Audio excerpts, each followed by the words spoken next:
Hello everyone, I have been traveling and I'm sorry this has been so long since my last video, but today I want to talk about the effects kids have from divorced parents. It is crazy that statistically I think 1 out of 3 families are divorced. It might be even more. Every other family might be divorced at this point. It is very normalized now. It was not normalized. It was very even taboo to even talk about getting a divorce with your partner during, I want to say, 50 years ago. So these past 20, 30 years from, I want to say, 80s, 90s, huge shift all the way to the 2000s, huge shift where divorcing became normalized. And I agree, but also disagree to some choices that parents make. So personally, my title is going to be something like growing up feeling hated.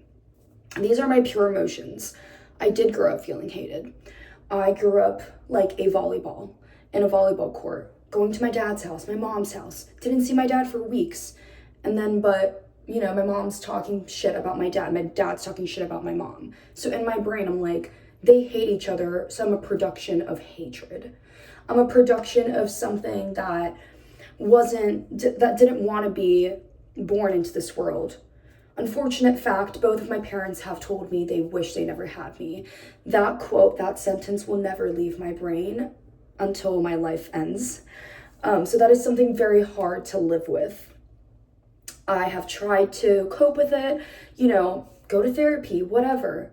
But at the end of the day, it's something that I have to cope with and people have to cope with to better themselves, learn more about their family, learn more about themselves.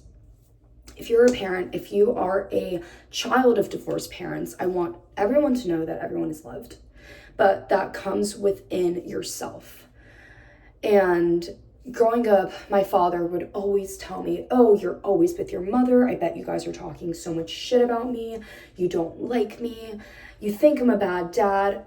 Stuff like that. When you project negativity to not only your child, but your family members, the people around you, it kind of becomes real life.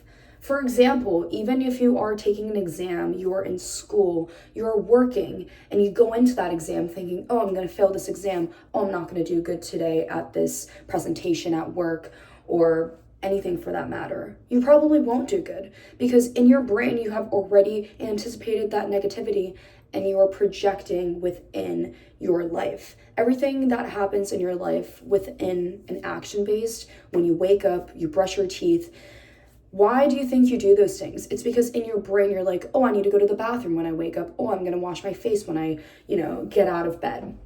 I need to lock the door when I leave the house. Those are things that you think about beforehand before you even do those actions. So if you're thinking about negative thoughts and projecting them, especially projecting them to someone that will be affected with those words, is worse.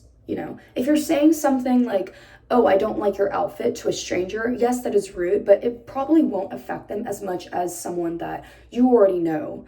Like if your boyfriend were to tell you, you look fat today, your, outfit kind of sucks. These are true words that I have heard from, people. And they are very negative and they affect the person internally, externally, personally. So growing up with parents that have internalized this feeling of feeling hated, oh, when I'm at my dad's place, I have to act a certain way to be liked.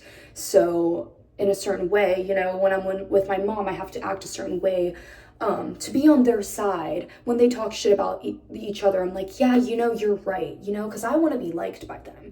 So whenever my parents are like, oh, like your parent, your dad sucks, your mom sucks, I have to say, you're so right. I don't like them either. Those are true words I've said from my mouth that I don't necessarily agree with, but growing up, realizing that I have my own voice, and if I had to teach one thing to my younger self, is that accept what other people think about, but you don't have to believe them.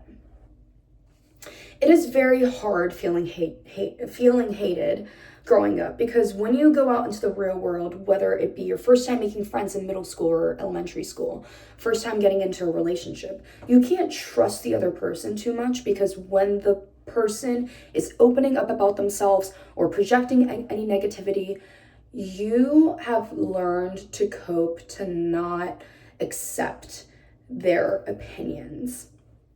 So you can't kind of differentiate what is true that they're saying and what is not. So something that I am, actively still learning about myself is that when people project negativity, I take it with a grain of salt. And then I really, really think about it. And I'm like, is this something that will benefit my opinion? Is this something that will benefit my long-term, goals within growth within myself?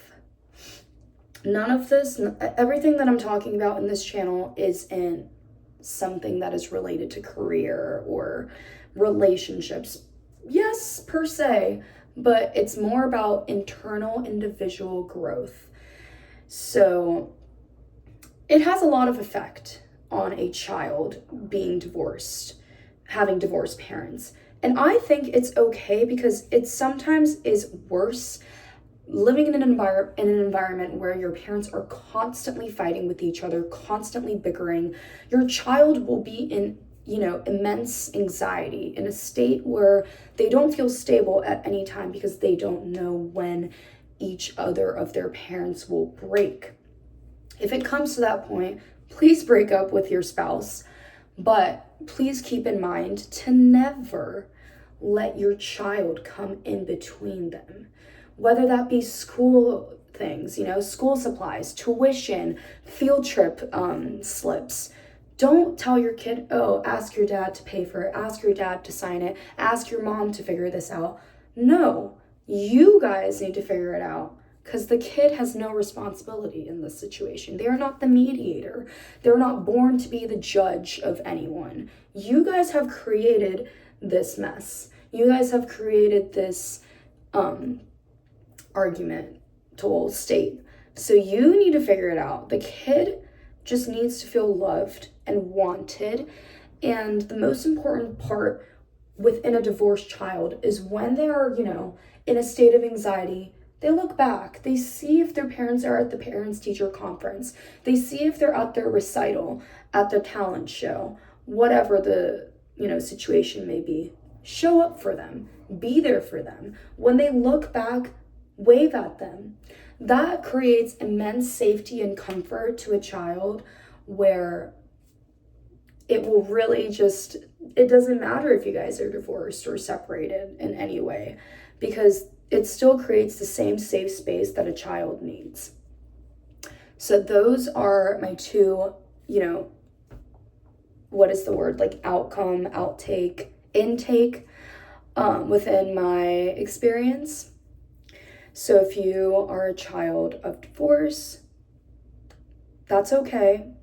Everyone puts it out to be, oh, it's a traumatic experience. You need some therapy, I personally don't think so. If you are stable within yourself and you know how your brain is wired, how you are able to work, of course therapy will, might help you guide through it. But don't rely on someone's advice 100%, because at the end of the day, you need to believe what's best for you, and you need to understand what you want to listen to.